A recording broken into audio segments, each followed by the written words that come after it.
Bienvenue à tous dans 8h30 politique, comme chaque samedi à 8h30 sur France Info avec Jannick Halimi. Bonjour Jannick. Bonjour Mathéo. Rédactrice en chef adjointe du service politique du Parisien aujourd'hui en France. Et notre invité du jour, bonjour Pierre-Yves Bournazel, député constructif, Agir et conseiller de Paris. On va parler de l'actualité politique, mais il ne vous aura pas échappé qu'à 16h, la France affronte l'Argentine. Enfin, j'espère que ça ne vous a pas échappé.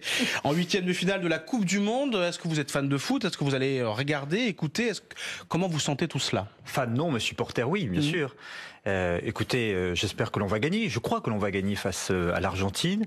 Et puis après, on va affronter, j'espère, et qu'on va gagner le Portugal. Oh, vous allez vite là. Oui. Et puis pour la demi, face au Brésil, on revient dans cette émission commentée. Vous avez déjà fait tout le tableau. C'est pas la partie de tableau la plus facile. Non. Jannick Halimi. Oui, Pierre-Yves Bournazel, un autre type de sport. On va parler de politique et notamment de Laurent Wauquiez, un parti, les Républicains dont vous étiez membre il y a encore quelques mois.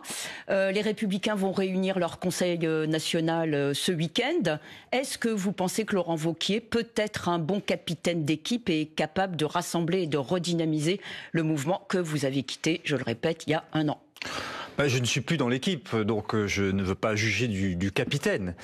En revanche, ce dont je peux parler, c'est de la raison pour laquelle je ne suis plus aux Républicains. Je respecte cette famille politique qui a été la mienne. Moi, je suis rentré à l'UMP avec Jacques Chirac et Alain Juppé à l'époque. J'étais d'ailleurs le porte-parole d'Alain Juppé pendant la campagne des primaires, parce qu'il y a trop de différences d'analyse sur la société. Aujourd'hui, il y a une lecture identitaire, et ce n'est pas ma lecture de la société. Je suis résolument humaniste, européen et profondément libéral et social. Et je crois qu'aujourd'hui, la famille des Républicains s'est rétrécie. Là où il fallait rassembler large les forces du parti radical, les forces du centre, les forces libérales. C'était possible avec un mouvement comme En Marche qui lui aussi occupait ces terres-là, politiquement parlant? Incontestablement, En Marche a séduit beaucoup d'électeurs de la droite et du centre. On va y revenir. Aux élections de 2017. Et moi, j'ai décidé d'être constructif avec Agir, avec Franck Riester, avec Fabienne Keller, Laure Laraudière et tant d'autres parlementaires. Pour dire quoi? Au fond, il faut aider ce gouvernement à réussir. Donc on vote dans l'intérêt général un certain nombre de réformes, on soutient la réforme du travail, la réforme de l'école, mais on garde notre liberté, notre indépendance d'esprit pour critiquer ce qui ne nous semble pas aller dans le bon sens, quand il y a un déficit par exemple de solidarité ou lorsque par exemple on estime que la hausse de la CSG n'est pas la bonne solution. D'autres ont quitté les Républicains pour intégrer notamment le gouvernement, c'est le cas de Bruno Le Maire qui est ministre de l'économie. Écoutez ce qu'il disait sur RMC BFM il y a quelques jours sur ce qu'était devenu à ses yeux, ça va un peu dans votre sens, les Républicains. La droite du parti Les Républicains est désormais, définitivement, une droite identitaire. Ce que j'entends comme musique venue de la droite des Républicains, des principaux responsables de Laurent Wauquiez, c'est une musique qui, dans le fond, n'est pas très différente de celle qui émane du Front National. Est-ce que vous souscrivez à cette théorie comme quoi ce sont des thèses et des thèmes qui se rapprochent de ceux de l'extrême droite? Il y a une ligne identitaire, et cette ligne identitaire... Parce que là, aujourd'hui, il parle de l'Europe, notamment, et de la question migratoire. Dans leur pas la mienne, national. et surtout, elle n'amène pas de solution au problème des Français. Pendant très longtemps, nous nous sommes battus pour une réforme profonde de l'école. Avec Alain Juppé, je me souviens que nous portions l'idée qu'il fallait donner plus à ceux qui ont moins de capital social et moins de capital culturel au départ, parce que pour nous, l'école de la République, ça doit être l'ascenseur social, l'égalité des chances. Lorsque M. Blanquer, avec le gouvernement d'Édouard Philippe, met en œuvre, sous l'autorité du président de la République, cette réforme de dédoublement des classes, de cours préparatoires, puis de cours élémentaires première année dans les zones d'éducation prioritaire renforcée, puis l'année prochaine en zone d'éducation prioritaire, nous devons être pour, puisque nous l'avons toujours voulu. Lorsque le gouvernement réforme le travail pour un certain nombre de simplifications administratives, nous l'avons toujours exigé, donc il faut soutenir. Ce que je regrette... Vous ne répondez pas trop à la question. Là. Non, là, si j'y viens.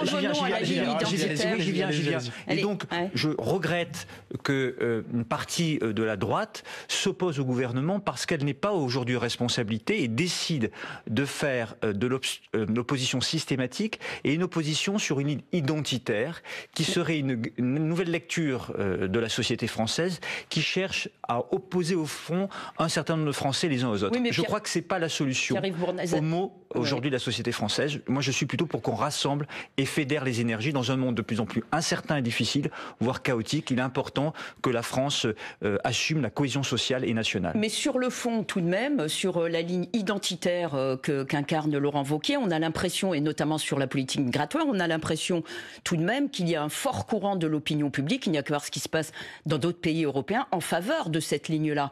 Donc est-ce que Laurent Wauquiez, politiquement, n'a pas raison d'épouser cette ligne? Mais Laurent Wauquiez est libre et il exprime ses idées, et moi je ne vais pas lui dénier cela. Laurent Wauquiez est patron de parti. Bien sûr, il est libre de le faire, et les LR sont libres de le faire, mais ce n'est pas ma ligne, et ce n'est pas mon analyse de la société.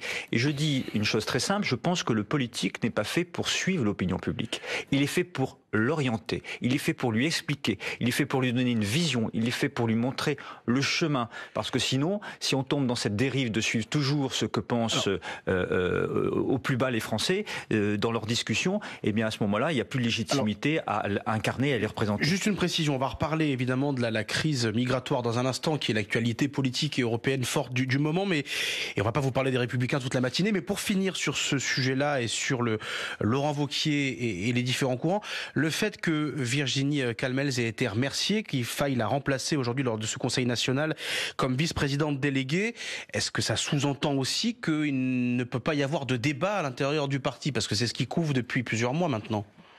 Mais je crois que dans une démocratie, chacun est libre d'affirmer sa ligne politique. À partir du moment où la ligne politique des Républicains est maintenant claire, je vois bien que les idées libérales, les idées sociales, les idées pro-européennes et assumées, les idées clairement humanistes, pour une lecture plus ouverte de la société, ne sont pas admises. J'en ai tiré les leçons il y a déjà plus d'1 an. C'est ça la démocratie. On n'est pas obligé de faire des procès aux uns et aux autres. Chacun affirme ses idées, mais les idées qui sont les miennes ne se retrouvent plus dans la famille républicaine. Est-ce que Virginie Calmels a pris contact avec vous, en tout cas avec votre parti? Non, pas à ma connaissance, mais je connais Virginie Calmels puisqu'elle était avec Alain Juppé pendant la primaire. Elle a fait d'autres choix ensuite. Je les respecte. C'est à elle maintenant de voir comment elle veut réorienter sa vie politique. Allez, merci Pierre-Yves Bournazel. Vous restez évidemment avec nous puisqu'il est 8h40. C'est l'heure de retrouver l'info avec David Doba. On revient évidemment tout de suite. Et nous devrions vivre le premier épisode caniculaire de l'été. Le département du Rhône placé en alerte orange en raison de pics de chaleur. Les températures devraient atteindre ou dépasser par endroits les 35 degrés et elles ne redescendront pas sous les 21 degrés la nuit. Les tarifs réglementés du gaz vont augmenter plus 7,4% en moyenne au 1er juillet. 5 millions de clients concernés. Une hausse plus importante que prévu parce que les matières premières ont continué également d'augmenter. Selon la chaîne d'information NBC, les services américains de renseignement estiment que la Corée du Nord n'a pas cessé sa production de combustible nucléaire en dépit de l'ouverture d'un dialogue avec les États-Unis. Pire, le régime de Pyongyang aurait même augmenté sa production depuis maintenant quelques mois. Et puis tous les yeux des amateurs de foot évidemment ont tourné cet après-midi vers Kazan. C'est à 16h que les Français affrontent l'Argentine. En cas de victoire, ce sera les quarts de finale. En revanche, une défaite sera synonyme de crise pour les Bleus qui peinent à convaincre depuis le début de la compétition. Et puis autre huitième de finale, ce sera un peu plus tard à partir de 20h. Portugal contre Uruguay. 8h30 politique sur France Info avec notre invité Pierre-Yves Bournazel et Janine Calimi. Oui, une dernière petite question d'ordre de politique intérieure. Est-ce que Valérie Pécresse, qui fait évidemment entendre cette petite musique de façon très forte par rapport et en opposition à Laurent Wauquiez, a raison de rester au sein des Républicains, d'après vous? C'est son choix. Moi, j'ai bien travaillé avec Valérie Pécresse. C'est une très bonne présidente des régions Île-de-France. Elle a fait le choix de rester chez les Républicains. J'ai fait le choix de ne pas y rester. Donc, nous avons une différence d'analyse là aussi. Elle compte peser à l'intérieur. Moi, je considère qu'à l'intérieur, on ne peut plus faire exister les idées qui sont les miennes. Je le disais tout à l'heure, l'actualité forte évidemment du moment, c'est cette crise migratoire avec un épisode différent un petit peu tous les jours. Écoutez ce que disait jeudi sur France Info l'eurodéputé Les Républicains Rachida Dati sur comment la France peut ou ne peut pas aujourd'hui accueillir ces réfugiés et migrants. Dans ces 200 ou dans ces 300, dans les 600 qui arrivent quasiment tous les jours dans nos ports ou dans les ports européens, la majorité n'est pas éligible au droit d'asile. Donc ça veut dire qu'on accueille des gens qui effectivement n'ont rien à faire sur le territoire européen. Donc même la loi asile-immigration qui vient d'être votée en France n'est absolument pas à la hauteur de la crise migratoire à laquelle nous sommes confrontés. Alors deux questions pour le prix d'une, Pierre-Yves Bournazel. Est-ce que vous pensez vous aussi que la France n'est pas adaptée aujourd'hui avec ses lois, avec son appareil législatif pour répondre à cette crise, et qu'est-ce que vous prônez en la matière du côté d'Agir? C'est une vaste question. Écoutez, d'abord, c'est une question extrêmement complexe et difficile. La question des migrations en deux mots est la grande question du XXIe siècle, parce que nous avons à faire face aux défis démographiques et aux défis climatiques. Je crois qu'il y a des principes d'abord Premier des principes, c'est l'humanité et la dignité vis-à-vis de personnes qui sont en souffrance, qui fuient soit la guerre, soit la famine, soit des conditions de vie accueilli l'Aquarius difficiles. La France Je crois qu'au moment où l'Italie ne souhaitait pas l'accueillir, la France doit participer à l'accueil, bien sûr. Donc Emmanuel Macron s'est trompé. Je ne dis pas cela, je dis que c'est un problème complexe et difficile, et qu'il s'agit de trouver l'équilibre. Mais le premier des principes pour moi, c'est la dignité et l'humanité. D'accueillir, parce que la pire des situations, c'est de laisser des hommes, des femmes et des enfants livrés à eux-mêmes, aux mains des passeurs. Moi, j'assume qu'il faut construire des centres d'hébergement sur la route des migrations pour accueillir dignement ces personnes, qu'elles puissent se poser, se reposer, qu'elles puissent s'alimenter, qu'elles puissent défendre leurs droits. Certains vont plaider l'asile et vont l'obtenir. Et là, nous avons un vrai travail à faire sur l'intégration, notamment dans l'apprentissage de la langue française, l'apprentissage de nos valeurs républicaines, l'accès à la formation au travail. Et il y a celles et ceux qui ne vont pas bénéficier du droit d'asile, c'est vrai. Ceux-là auront vocation à être reconduits dans leur pays d'origine. Mais si on se désintéresse de leur sort ensuite, ils reviendront. Et donc je crois aussi, là aussi, qu'il faut se battre sur une nouvelle stratégie de politique de coopération et de développement, qui ne soit pas forcément vis-à-vis des politiques des États, mais sur des projets. Les projets très concrets, je vais juste finir là-dessus, c'est un sujet qui me tient à cœur et qui est extrêmement difficile. C'est l'accès à l'eau. C'est l'accès à une alimentation durable, c'est financer des écoles, c'est financer des centres de formation, c'est développer l'électrification, c'est développer le numérique, permettre le développement. Ça, c'est une grande question du XXIe siècle. Et il y a des discours, certes, assez faciles, de celles et ceux qui disent qu'on pourrait accueillir tout le monde, celles et ceux qui disent qu'il faudrait mettre des barbelés. On le voit malheureusement même en Hongrie, où on a voulu construire des murs. Je crois que c'est pas le monde de demain. Et il faut avoir la lucidité et le courage de poser le bon diagnostic et d'avoir les bons principes pour essayer de manière structurelle de régler des problèmes qui sont profondément humains. Très bien. Il y a également l'urgence. Que pensez-vous de l'accord signé hier entre les États membres de l'Union européenne? Est-ce que vous pensez qu'il servira à quelque chose? Ça paraît très vague quand même sur le fond. Bon, d'abord, je veux quand même saluer la mobilisation du président de la République, parce que sur la scène européenne, il fait preuve de courage et de détermination, là où on voit que certains essayent de pratiquer des positionnements extrêmement égoïstes. Simplement, la situation est extrêmement difficile et que la situation reste très fragile.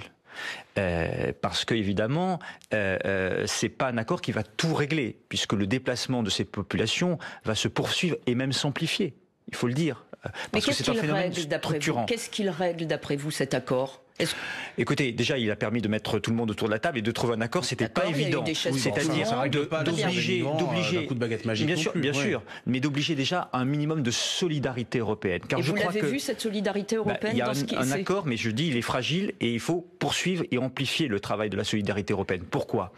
Parce que c'est bien à cette échelle-là qu'on doit trouver les réponses. Vous êtes pour des quotas? Vous êtes pour des quotas? Je suis d'abord pour une harmonisation du droit d'asile européen. Je suis pour une harmonisation des politiques à l'échelle européenne pour lutter contre les filières mafias de passeurs. Je suis aussi pour qu'on développe la politique de la sécurité et qu'on donne des moyens à Frontex. Mais je suis aussi de la même façon favorable à une solidarité européenne de l'accueil. Mais tout à l'heure, je parlais tout à l'heure sur la dignité et l'humanité. Oui, mais tout à l'heure, vous disiez justement que le sujet était complexe, effectivement, parce qu'il faut trouver, et d'ailleurs la majorité ne s'en est pas cachée, un équilibre entre fermeté et entre accueil. Selon un sondage Odoxa d'Ansu Consulting pour France Info, 6 personnes interrogées sur 10 estiment, je cite, que la France accueille trop de migrants. Vous avez l'ancien ministre des Affaires étrangères socialiste Hubert Védrine qui dit il faut des quotas. C'est des mots qui ont longtemps été tabous. Mais donc vous accréditez, on a désormais assimilé dans la politique française l'idée qu'on accueille trop de monde et qu'il faudrait en accueillir moins ou différemment? Moi, je ne suis pas favorable à des débats aussi binaires de dire c'est trop ou pas assez. Il faut accueillir celles et ceux qui peuvent bénéficier du droit d'asile. Moi, je suis attaché à l'état de droit. Quand des personnes arrivent sur votre territoire, d'abord, c'est l'accueil. Ensuite, de manière temporaire, on va regarder s'ils peuvent bénéficier du droit d'asile. S'ils bénéficient du droit d'asile, je l'ai dit tout à l'heure, là, il y a tout un travail à faire sur leur intégration réelle dans la société française. C'est l'emploi, c'est la formation, c'est l'apprentissage de la langue française, je l'ai dit tout à l'heure, et des valeurs républicaines. Et il y en a qui ne vont pas bénéficier du droit d'asile. C'est aussi l'état de droit et ce sont des décisions. Et cela, notre préoccupation, c'est de savoir comment ils vont pouvoir se développer dans leur pays d'origine. Et là, on est extrêmement faible aussi et il faut réorienter les politiques de développement et de coopération. Je rappelle, vous avez voté la loi asile-immigration, donc vous êtes tout à fait sur le registre gouvernemental dans ce domaine. J'ai voté la loi asile-immigration dans l'intérêt général. Même si j'ai porté un certain nombre d'amendements, on a avancé sur la fin du délit de solidarité. J'avais porté cet amendement-là. On n'est pas allé aussi loin que je l'aurais voulu. Je me suis battu aussi sur des questions de l'intégration et de renforcer nos dispositifs législatifs sur l'apprentissage, notamment de la langue française, parce qu'il faut vraiment qu'on ait le courage et la lucidité, encore une fois, sur ces sujets-là, d'éviter toute dérive populiste ou nationaliste qui sont les véritables dangers du XXIe siècle. Yannick ?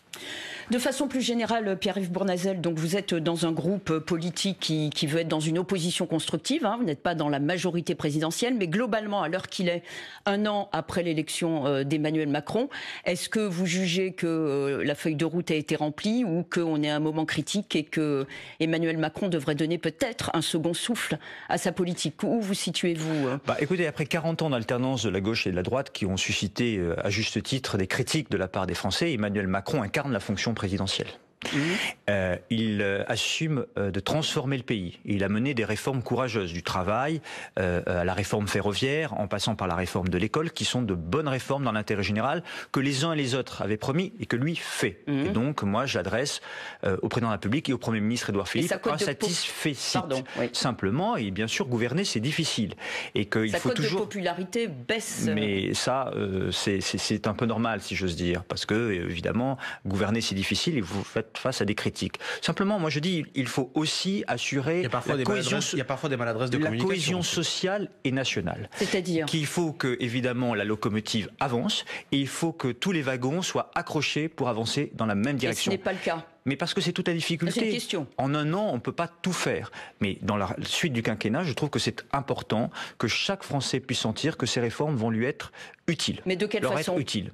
Eh bien, je pense que, par exemple... Vous avez 20 secondes pour convaincre. Oui. Soyez 20 secondes pour convaincre. On va le développer tout à l'heure. Mais je pense, par exemple, que la réforme de l'école va dans le bon sens parce qu'elle assure davantage de solidarité. Il va falloir poursuivre, notamment dans le décloisonnement des quartiers populaires et des quartiers politiques de la ville, à qui il faut donner une chance aussi de s'en sortir. Il faut toucher aux minima sociaux, aux aides sociales. Il faut probablement réformer ce qui ne fonctionne pas, mais moi je suis attaché à dire aussi que ceux qui touchent les minima sociaux ne sont pas des privilégiés dans la société. Je n'accepte pas les dérives actuellement qu'on entend dans un certain nombre de politiques ou de polémistes qui s'attaquent à des hommes et des femmes que je connais dans ma circonscription, qui sont dans des situations financières extrêmement difficiles. Parfaite transition, on va parler de l'actualité à Paris et en région Île-de-France dans un instant avec vous, Pierre-Yves Bournazel. À 8h50, c'est l'actu, David Doba, l'info. Et les Bleus qui vont devoir sortir de leur réserve et montrer de quoi ils sont enfin capables. Premier vrai test pour les hommes de Didier Deschamps, mais test grandeur nature. Une victoire est impérative pour poursuivre l'aventure en Russie. Ils affrontent à partir de 16h Lionel Messi et ses coéquipiers argentins. On le redécouvre chaque année, parfois même avec toujours autant de surprises. Oui, il fait chaud en été, parfois même très chaud, avec des températures qui flirtent avec les 35 degrés le jour et 21 degrés la nuit. La région lyonnaise et plus globalement le département du Rhône placé en vigilance orange aux fortes chaleur. La préfecture du Rhône a d'ailleurs activé le niveau 3, alerte canicule. Elle avait séjourné en Syrie, c'était au printemps 2015 avec 3 de ses enfants. Elle y avait d'ailleurs épousé un djihadiste du groupe État islamique, une Française condamnée hier soir à Paris à 7 ans de prison. Et puis c'est ce qu'on appelle un carton plein. L'équipe de France de basket masculine s'est largement imposée hier soir face à la Bosnie-Herzégovine. Le score 102-52, 5e match de qualification du championnat du monde 2019 et 5e victoire. France Info. 8h30 politique sur France Info avec Yannick Halimi et notre invité Pierre-Yves Bournazel, député constructif Agir et conseiller de Paris. Alors vous allez nous dire, vous êtes obsédé par les Républicains. On va encore vous en faire écouter un dernier, mais c'est plutôt sympa ce qu'il a à dire sur vous. On l'écoute et on débriefe ensuite. C'est un bon candidat. C'est à mon avis celui chez les Républicains qui en ce moment a le plus la possibilité d'être notre candidat. Le sera-t-il? Je ne sais pas, c'est trop tôt, mais c'est un bon candidat. Voilà le député historique de Paris, Claude Goasguen, ici même, fin mars sur France Info, qui parlait de vous, qui disait que vous seriez le meilleur candidat des Républicains. Alors comment est-ce que vous réagissez à tout ça ? Je le remercie d'abord de ses encouragements. On parle des municipales en 2020, je précise. Écoutez, et il dit des Républicains, je reprécise. Écoutez, moi, ce que je souhaite construire, c'est une offre politique parisienne inédite, qui rassemble des hommes et des femmes venus de la gauche, de la droite, du centre et de la société civile, qui sont d'accord sur une vision nouvelle. Vous êtes en train de dire que vous êtes candidat ou pas? Nouvelle de la ville de Paris. L'heure n'est pas aux candidatures, elle est à la construction d'un projet. Et si je devais être candidat, le moment venu, ça serait sur un projet clair, sur une vision nouvelle de la ville et sur un rassemblement large d'hommes et de femmes. Ça peut être clair et large en même temps. Oui, bien sûr, parce que c'est Paris. Au fond, il faudra garder de bien ce que Mme Hidalgo a réalisé. Non, mais on est obligé de vous poser la question. C'est avec les Républicains, la République En Marche, est-ce qu'il faut un ticket? Je vous parle d'offres politiques parisiennes inédites. Mais à un moment donné, il y a les étiquettes qui rentrent en compte. Vous me ramenez au passé. Il faut en finir avec le gouvernement. La République En Marche, c'est pas le passé. Avec le gouvernement des partis à Paris. Les partis se sont beaucoup battus pour Paris et ont surtout produit des candidatures qui ont parfois échoué à gauche comme à droite. Moi, je crois que les Parisiens veulent garder ce que Mme Hidalgo a fait de bien et veulent changer ce qui ne fonctionne pas. Et que là, il faut travailler sur des solutions extrêmement concrètes sur ce qui ne fonctionne pas. Alors lesquelles? La propreté des rues, le revêtement de la chaussée, l'accès au logement, les problèmes de mobilité, le fiasco industriel de Vélib ou celui d'Autolib. Que vous imputez à qui? À Madame Hidalgo ou aux opérateurs privés? Madame Hidalgo dit décider de tout, mais elle n'assumerait rien. Écoutez, Vélib, c'est un fiasco industriel. Il y avait 100 000 déplacements par jour en 2017. Il y en a que quelques milliers, 2 ou 3 000 en ce moment. C'est un fiasco industriel. C'est un service qui n'est plus rendu aux Parisiennes et aux Parisiens, et au-delà aux grands Parisiens. Et donc, il faut trouver des solutions. La qualité alimentaire dans les cantines pour développer les circuits courts et le bio. Alors, je vous pose la question différemment. Est-ce que vous pensez que Anne Hidalgo a échoué? Je pense que, mais moi je ne suis pas dans le sectarisme. Je pense que Mme Hidalgo, sur l'essentiel, n'a pas réussi à faire la démonstration qu'elle rassemblait les Parisiens et qu'elle était capable de porter des projets nouveaux. Et surtout, elle a déconstruit un certain nombre de réussites de son prédécesseur, M. Delanoë, je pense à Vélib notamment et à Autolib. Et je le regrette dans l'intérêt général. Et donc si on essaye de dire que 2020 doit être une revanche de la droite contre la gauche, de l'opposition contre la majorité, d'un parti contre un autre, on n'y arrivera pas. Donc cette construction, cette offre politique inédite, c'est la capacité à rassembler.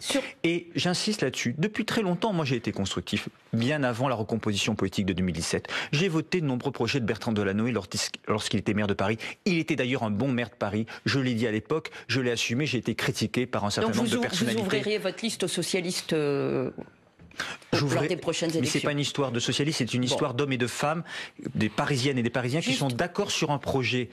La vision nouvelle de la ville qu'on a, l'attractivité, le rayonnement de Paris, l'amélioration de la vie quotidienne. Est-ce que ça amène des réponses de partis socialistes ou de républicains, ou ça amène de réponses très concrètes? Voilà, quelques questions en tout cas très concrètes et des réponses très concrètes. Est-ce que vous êtes pour la gratuité des transports publics, puisqu'on parlait de Vélib, d'Autolib, donc dans le cadre de la problématique de la mobilité? C'est une proposition de Mme Hidalgo. Est-ce que vous êtes favorable à cela? Immédiatement non. Je vais vous dire pourquoi. Parce que je ne veux pas tomber dans la démagogie. Je considère que la priorité des Parisiens pour les transports en commun, c'est l'amélioration de l'accessibilité, c'est l'amélioration du confort, c'est l'amélioration de la sécurité des transports en commun, c'est l'amélioration du développement de ces transports en commun, notamment la nuit. Moi, je propose qu'on puisse développer davantage les transports en commun la nuit. Commençons par exemple l'expérimentation du 24 heures sur 24 sur des lignes automatisées, le vendredi, le samedi, et puis si ça marche, si ça répond à une demande, lançons la généralisation. Donc, on a besoin pour ça d'un financement. Pierre-Yves Bournazel, pardon, il y a une autre actualité cette semaine à Paris qui a marqué un peu les esprits, ce sont ces passages piétons aux couleurs LGBT, c'est aujourd'hui la marche des fiertés, qui ont été vandalisés, repeintes, qui vont rester permanents dans le Marais, qui ont été revandalisés pour certains il y a quelques heures. Comment vous réagissez à tout ça? Est-ce que vous soutenez la maire de Paris dans sa démarche de protéger ces passages et les valeurs qu'ils défendent? Bien sûr, je soutiens la démarche de la ville de Paris, de la maire de Paris, Madame Hidalgo. Je l'ai dit d'ailleurs, les actes homophobes, les propos homophobes connaissent une recrudescence qui est insupportable. Et nous devons nous battre, et je salue le travail des associations comme SES Homophobie qui font un travail formidable. Je salue des associations comme Le Refuge qui font un travail formidable pour ces jeunes qui sont victimes d'homophobie et qui ont besoin d'être aidés et épaulés, notamment dans l'accès au logement. Paris est une ville éprise de liberté, c'est une ville de tolérance, et à Paris nous devons défendre la diversité. Et justement, il y a liberté, il y a aussi sécurité, il y a un dossier qui monte un petit peu. Est-ce que vous seriez favorable à la création d'une police municipale dans la capitale? Oui, et je l'ai proposé en 2013 déjà, bien seul. Oui, je suis favorable à une police municipale à pied, à vélo à Paris, en charge de la prévention et en charge de la lutte contre les incivilités ou l'occupation illégale du domaine public qui mine la vie quotidienne de nombreux Parisiens. Et cette police municipale aurait pour objectif, évidemment, d'être en dialogue avec les présidents d'associations, les commerçants, les gardiens d'immeubles, les habitants dans les quartiers, et en même temps de sanctionner celles et ceux qui troublent l'ordre public dans la petite délinquance. Vous avez dit en même temps, donc c'est bien la preuve que vous êtes constructif. En même temps, voilà. oui. Merci beaucoup Pierre-Yves Bournazel d'être venu ce matin sur France Info. Merci Yannick Halimi. On se retrouve samedi prochain pour un nouvel épisode de 8h30 politique sur France Info. Merci à tous.